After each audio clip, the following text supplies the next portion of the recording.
So this is my Central Boiler Classic 6048.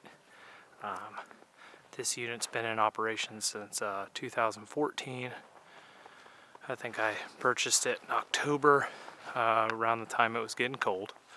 I like the Classic because it's not a dual fuel unit, and this is purely just operating on its own.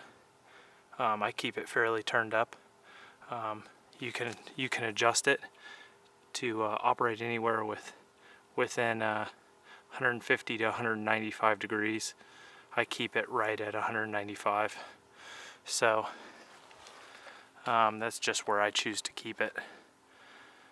I'm not really liking this Nikon camera because of the focus on it. It really just isn't working out. It kind of stinks for focusing while I'm recording. So I guess we do what we can with the equipment we have. So if anyone isn't familiar with a central boiler or an outdoor wood furnace in general, it's a pretty basic operation.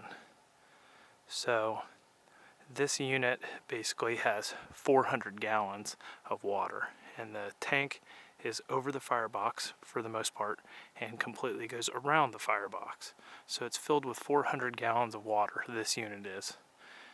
And what happens is, you, just like cooking a pot on the stove, you boil the water with the fire, and then the hot water gets pumped down through a PEX insulated unit and goes into the house. And your heat exchanger in the house is installed inside your furnace, and it allows it to pump that hot air through the heat exchanger. The fan just blows the air over the heat exchanger, and boom, you have hot air. So we'll open up the unit.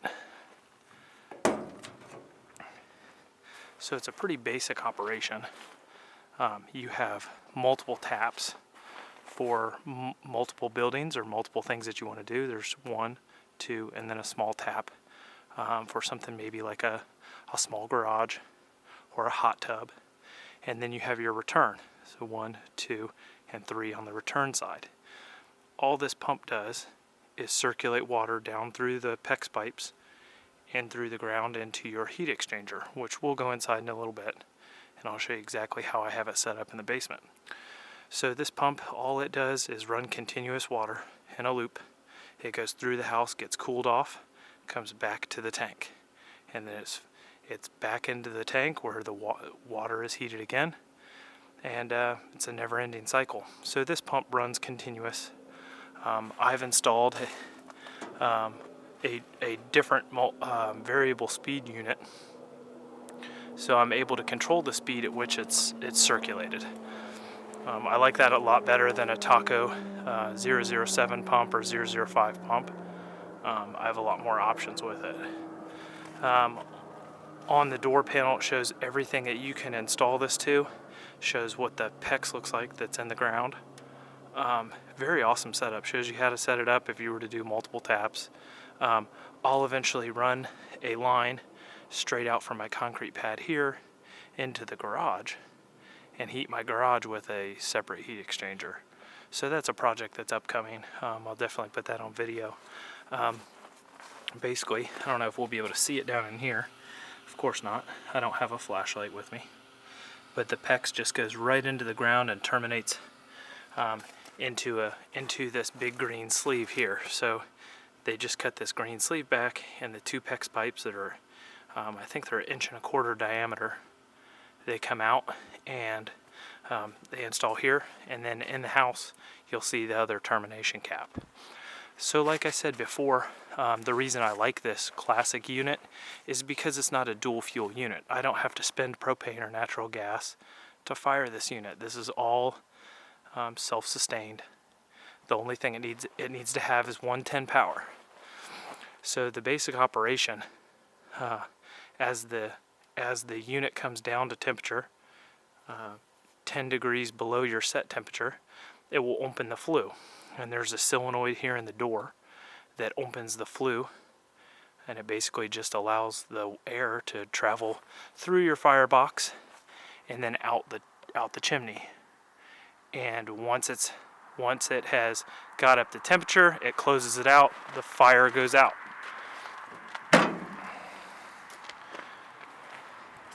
So this firebox, I estimate, I'm not looking at the technical data right now, but it's about 5 feet deep, and I'd say a 4 foot by 4 foot, maybe even higher than that inside. So you can stack a lot of wood in here, and although it doesn't show it good on the camera, it is a huge firebox in there. So as you can see, the coals are just smoldering there, and then as the air gets across it for a lengthy period of time, you can see how it's already starting to flare back up. So you can see the coals already coming back to life. So in essence, when that flue shuts and it starts to cool down, it will continually just sit there, and the coal bed will keep it warm. Now, starting this thing in the fall is very difficult because you do need to nurse it a little bit until it gets a big coal bed in it, so that coal bed can sustain while your flue is shut. You have to have a coal bed that sustains that. So already we can see there's even flame starting. So I opened the door moments ago, and we're already having flame start. So it'll come back up and heat us up to temperature. And then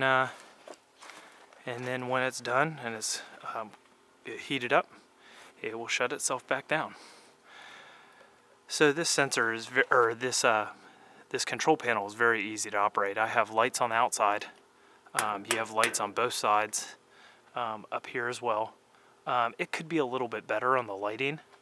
I get it that there's a lot of hot air and smoke that comes out here, but this light just basically lights up around it, and I have better lighting up under my lean-to with LED spotlights that I like to use a lot more. Heck, most of the time I even forget that this thing has lights on it. So you have a switch for that. If you want to adjust your temperature, it's a simple set button, and you can turn down the temp, you can turn it up. If I turn it down to 150 degrees, I can set the set point, and I hold both the set button and the down button at the same time, and now my point is set. So I'm going to go back in here, it'll be set at 150. I like to keep it at 195. I know a lot of people have different opinions on it, but based on my experience, I keep it at 195 because that keeps everything in the house a lot hotter. Keeps the water on my heat exchanger a lot hotter, so therefore my temp out of the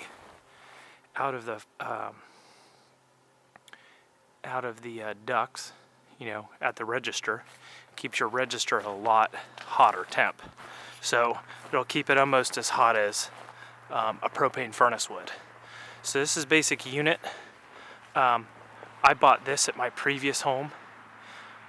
Your clean out is right there on the back of the chimney. When I moved it here, I decided that I wanted to keep everything with the charcoal and black. And I decided to keep everything with the charcoal and black around here. So I went with charcoal and black. And I went with a charcoal and black roof and charcoal and black deck. So everything kind of has to match, kind of has to flow together.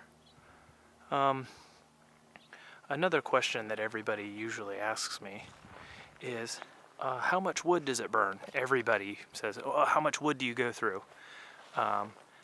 There's no real way to answer that. So in some cases I'll go through a lot of wood, some cases I won't. It all depends on the weather. It depends on what kind of wood I'm burning. It depends on how tight the house is, how much we go in and out that day. It is completely subjective to every single aspect and condition you can think of. So as I burn hickory, like I'm cutting now, I'm cutting a lot of hickory and oak. These are hardwoods. They burn for a lot longer.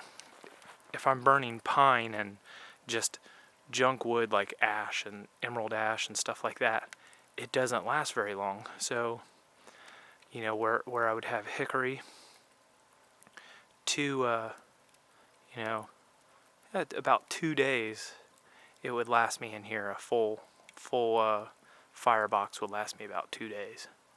So it's completely subjective. As the temperature drops, as we go in and out of the house more, it will go up and down on exactly how much wood this thing takes. I am anywhere from 7 to 10 cords of wood a year. So since I have a full-time job, I have very little time to cut, and you know, this is kind of always just something I end up cutting during the winter, and it's a pain because I put it off all year. But that's neither here nor there. So see, now we have a coal bed and fire already going again, so she's warming up. So I'll put the camera down, and I'm gonna load her the rest of the way up, and I'm gonna let you watch. So stay tuned for that.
So basically, all you do is open the door, load the logs in, and shut the door, and it's ready to go. It's self-sustaining. Now, let me catch my breath a little bit. Now, when you first start out in the fall, and get it going, it's kind of like an art. You have to baby the fire. You have to feed in small logs as well as big logs, because you have to keep that coal bed. And so if you've never burnt wood before, you know that some of your bigger logs, they don't create the amount of coals that you need for actually sustaining the fire while the flue goes out and there's no oxygen. So a lot of your smaller limbs and stuff like that are really helpful to keep that coal bed, to keep that those nice big chunks of coals to keep burning. Because if your stuff's burning down to ash and it's completely burning out, then your fire is not going to last during that time where the oxygen is cut off. So some things that you want to watch out for is obviously packing it too tight. I've had this unit for a couple years, so I'm not necessarily an expert, and everybody has their own little opinion on what to do and how to stack it and stuff like this. And I've literally tried everything. I've tried 2 different fires, keeping one stack in the front, keeping one stack in the back, and it kind of alternates depending on how it burns. It's kind of funny. That's the science aspect of it. Usually you can just throw them in however you want. Once you have a good established coal bed and it's nice and thick, and it's cold outside, you don't want to spend a lot of time outside. You can literally just toss it in however you want. One of the things that you do want to look out for is keeping the airflow through the burner. So If I were to stack it too tightly and I didn't have enough air on the back side or the front side, no air would flow through and out the chimney. And I've done that before. I've packed it so tight. It was from me stacking logs this way in it. So if I stack the logs like this, basically what I was doing is building a wall so the air could not flow through it. If I stack them like this, the air is able to flow directly in between the logs, feed the fire well underneath, and then it exits out the rear. And that's the science part of it. So it's usually an art when you start out, but once you've got that coal bed done, it's plug and play, as they say. You literally just throw the wood in it, and it heats the heck out of the house. So the fire's going pretty good right now. I just tossed a lot of big logs on top, so now we're just enjoying the hot air. So I can feel it on the back of my neck, so I just really don't want the video to end because it is nice. I find myself sitting out here watching the fire way too often. I don't know if I'm in frame or not, but up here on the side of the burner, up here, there is a water check. So you check to make sure that all of your water hasn't evaporated. You simply turn this knob, and the water will come up. It'll show you what level your water's at so that you don't run out of water. Now, unless you're running really hot, I run really hot, but I don't really bubble off a lot or boil off a lot. So the furnace usually is pulling enough heat that I don't need to worry about it boiling over or anything like that. So we got a pretty good fire going here. So usually when I load it, I'm trying to catch it on the upswing. So there's two cycles. So you have the burn swing and then you have the cool down. So I usually try to catch the loading part of it on the burn cycle so that I can open it up and enjoy the fire while I'm stalking it. If I stalk it on the cool down, it's not as fun. There's not really a fire. You're just dealing with a lot of smoke. And yeah, that's not that bad, but I like to be out here when the fire is going. I like to heat it up myself, up to temperature, and then close it. Now I know that burns a lot more wood than usual, but why else do you burn wood other than you like the smell? You like to be around it. You like to see it burn. I mean, why else would you, burn wood? And I mean, this is a lot of work to heat your home, so I like to enjoy it while I can.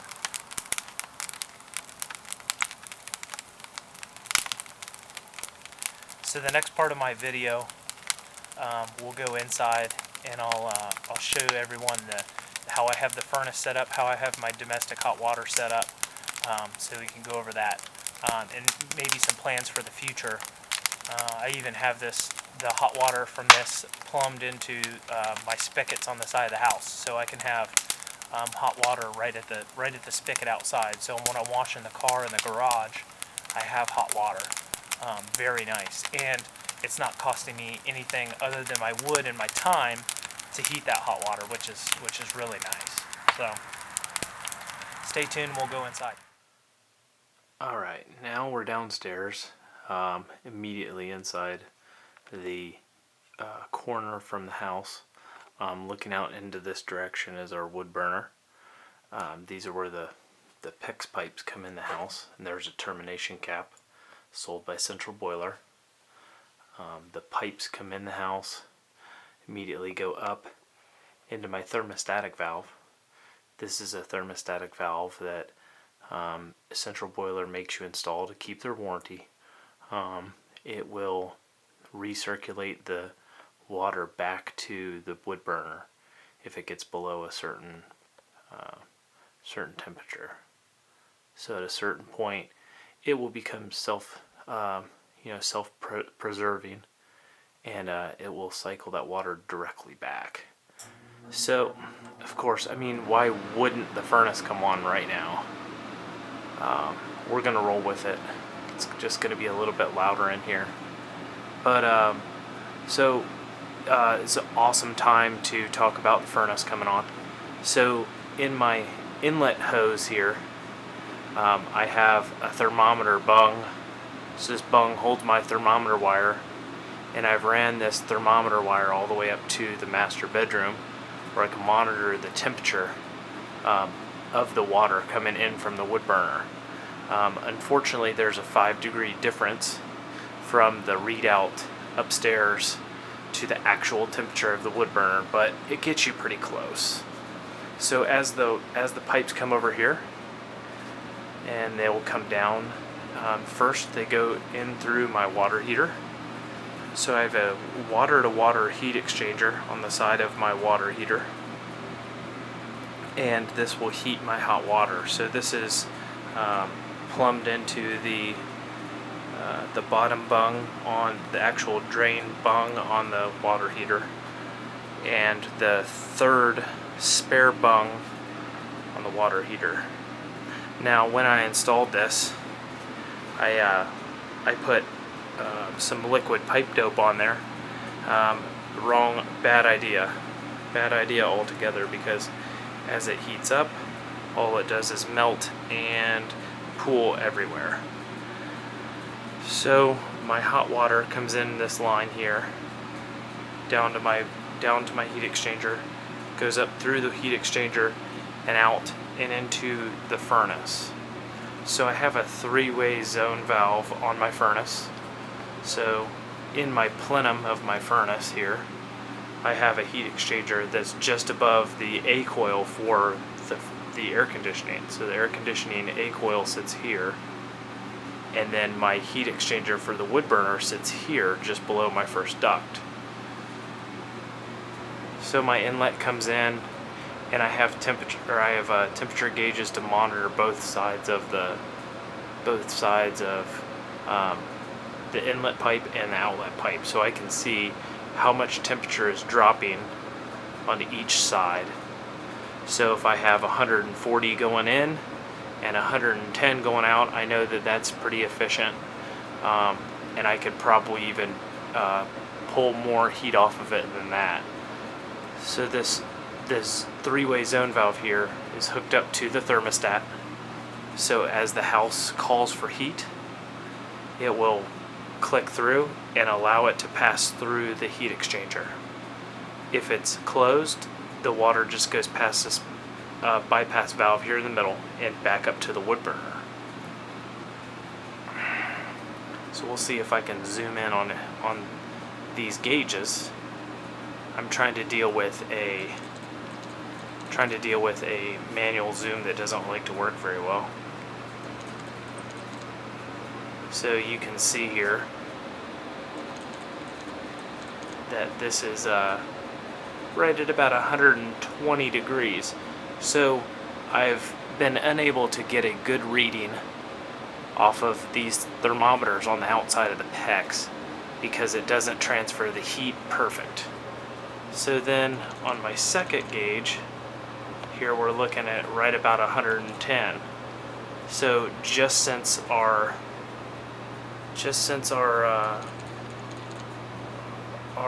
furnace has kicked on and called for heat, it's already taken 10 degrees out of there. So this is my basic setup. If any of you know the wood burner setups, coming out of the hot water heater, there's usually a mixing valve that's installed right here in the middle. What that mixing valve does is allow or not allow the extremely hot water from the hot water heater to go out to the house. I didn't play that rule. I wanted to be a lot hotter than the 130 degrees, and so a lot of people have weighed their opinion to me that it's dangerous and blah blah blah, but I have my hot water is able to come out of the sink or the faucet at 185 degrees. So it comes out extremely hot. It's great for washing dirty, grimy clothes, stuff like that. So here is where I plumbed in my hot water to go to my spigots outside. So this line over here is the spigots to the outside, and all I did was bridge the gap from my cold water coming through my water softener. I just took the cold water and I bridged a piece across here, and then out of my hot water bridged a piece across here. So as I want hot water, or extremely hot water coming out of the spigot outside, I turn this valve on and keep this valve off.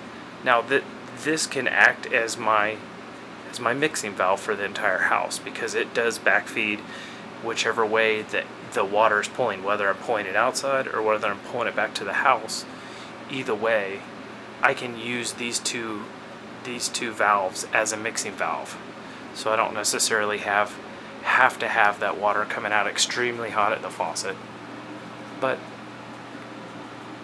that's how I have my setup. Of course, I have an older furnace unit that I'll be looking to replace at some point. Some of you might ask what my cord is that's here on the side of the furnace.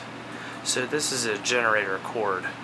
So what I've done is I've wired this generator cord in here so that in case of power outage, I come down here and I can plug this straight into a generator, and it's a 110 plug. And so I've marked this here, so the switch being on uses main power and the switch being off uses generator. So as you can imagine, if you are feeding from a third source like a generator, you don't want it to backfeed back to the panel and power your panel in the house. So you just want it to power that appliance. So you could have all kinds of fancy switches and stuff, but all I did was wire this box in so that if I turn my switch off, then the only thing that the generator is powering is my fan unit, and it will run continuous. I do not need to, it'll power the thermostat and everything, so it works as advertised, just as if you were to plug it, have it connected to your panel. So I can run propane as my backup, I can run the wood burner, I can do whatever I want from this generator plug. So that is my basic operation down here. I hope you enjoyed my video. If you like my content, go ahead and subscribe. I'll try to do more videos teaching a little bit more, anything and everything that I can dream up or that we do. And if you guys want to get into more mechanicals, we'll get into more mechanicals, and I'll share my knowledge of just about anything and everything that I know. And we'll have a good time doing it. So see you guys next video.